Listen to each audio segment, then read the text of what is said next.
up there. My gosh, I should have been using my boobs as currency all this time. I had no idea. Well, honestly, customer service has gone downhill in the last 6 years. Have you noticed this? Yeah. Everyone came out of their caves and it's like, people, like you can't. Okay, you've been to a Chipotle lately? Holy shit. Everyone's so angry. And they're not making eye contact with you. They're like, wrap or bowl? Black beans or refried beans? I'm like, are you okay? And then I get to the checkout girl. I asked her for a tray. She's like, they're like washing in the back right now. Like, okay, I don't care if they're damp. She's like, they're over there, ma'am. I'm like, okay, do you want me to go get it? And she's like, could you please just answer a question on the screen? Oh, I get to tip you now. Thank you so much. I get to pay $1 for that. I appreciate that interaction. Thank you. Listen, that pissed me off because I have paid my dues in polyester visors, okay? I used to sell hot dogs at Legoland. Do you know how hard it is to sell hot dogs when you're wearing giant Lego hands? Like, everything is awesome. And then I would get stupid questions from people. Like, do you have a vegan option for my toddler? Here's a bun. But I did it with a smile. I didn't get $1 for it either. Ugh. So I was just up in Hollywood. I don't recommend you go there. You're a Temecula crowd. Don't go there. I was in Hollywood, and I was waiting in front of a comedy club for the show to start.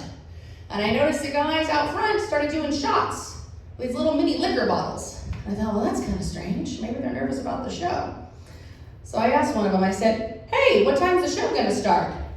And he said, what show, baby girl? I said, the comedy show. Isn't it about to start? Oh, that club moved a week ago. I was hanging out in front of a crack house with some crackheads. And that tells me comedians really need to start dressing better. I was outside for half an hour, no clue. And one of them wheeled up to me with their shopping cart filled with old electronics. He's like, you want to buy a scale? He didn't offer me a calculator. He had an iPod shuffle in there. No, he offers me the scale. Now, if he were really an entrepreneur, he would have sold me the crack, and I wouldn't need the scale. It's true. Now, which reminds me, a lot of my friends have been losing weight on those shots. You know what I'm talking about? Yeah. Heroin. Yes. I don't know why everyone's spending $300 a month on this now. It used to be like $10 on Skid Row, but they look fantastic. No, but they're all losing weight really fast, right? And they're not exercising, so they're all losing weight just their body and not their head. I went shopping with one of my girlfriends, and she's like, check it out, size 0 pants now. I said, Tiffany, 3XL hat. I'll drive. And they had some scary side effects, like possible blindness. I told my girlfriend Vicky this. She's like, Lauren, you should try it. You'll look great. I said, Vicky, it says I might go blind on these things. She's like, that's all right. You'll look great. You should try it. Vicky, if I'm blind, I won't know that I look great.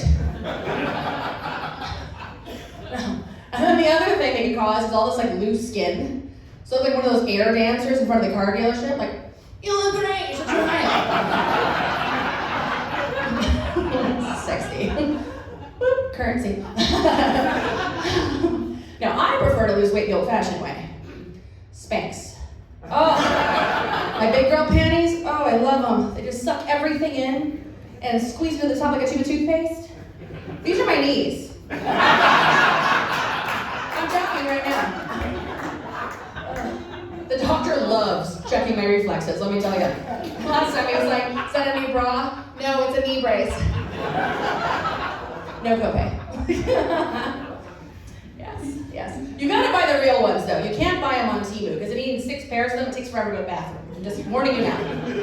That's another thing I like to do for fun. Like to have an edible, maybe a glass of wine, and I go on Temu. And that is like a choose your own adventure game. You never remember what you bought. Yeah. And they combined it with gambling. Genius. I'm like, $5 off on a blow-up couch? Holy shit, I need that. There could be a flood, I might have company, who knows? I'm prepared for both. So I bought that shit. Took up my whole living room. And then I order a Roomba, and it shows up. It's the size of a hockey puck. It took 5 hours to clean my kitchen. I was exhausted watching that thing. No, and then another mystery package showed up. And inside the package had pleather pants and apple-flavored lube.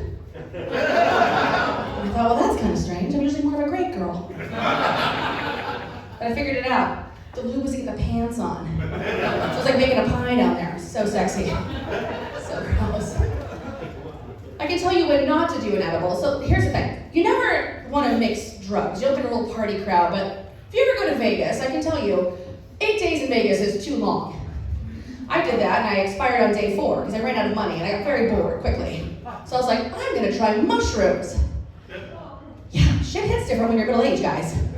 There was a delayed fuse on that bomb. And I didn't think that they were working. So I added an edible to the mix. Oh, they worked then.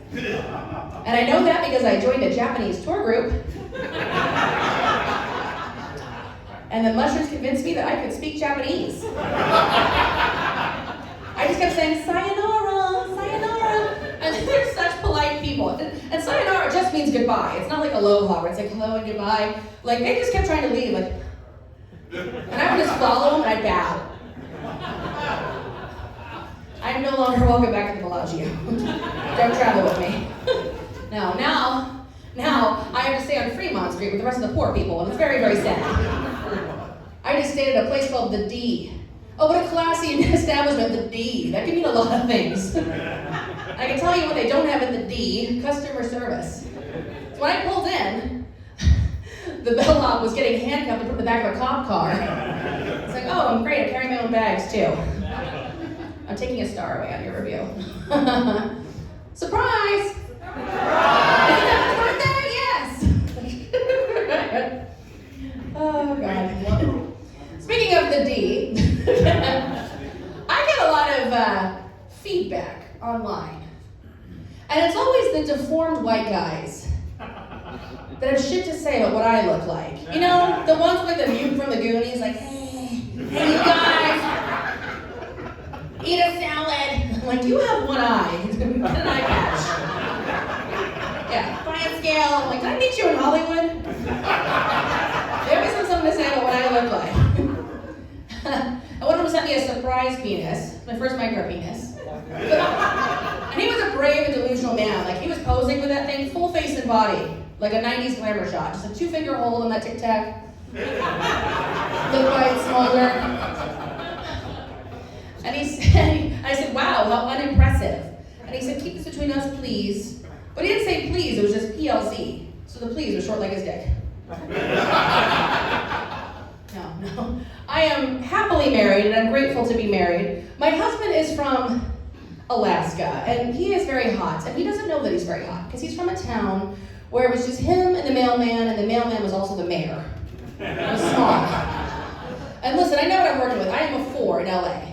But I am a 10 in Seward, Alaska, and I will take that job. Where the women have mullets, where they're smoking a cigarette while they're eating a steak, that's where I shine.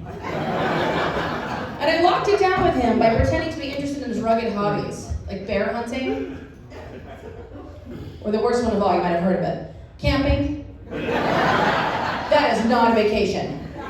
That is playing homeless.